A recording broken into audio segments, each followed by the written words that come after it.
Learning Swiss German is like climbing a mountain made out of melting cheese. Even when you know the words, you still have to learn the appropriate sounds. To help me demonstrate, and for cheap internet points, here's a dog. Look how cute she is. Aww. Yeah.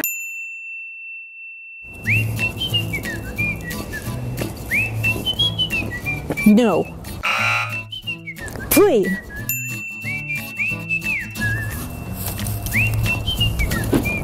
Wow. Bruh.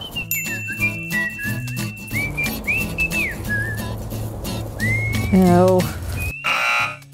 There.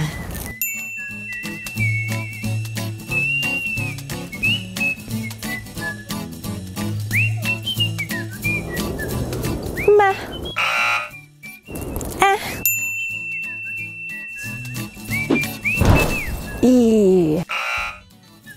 Ui, nein.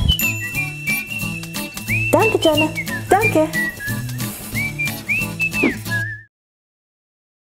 Oh, ich bin voll verarscht. Oh, ja.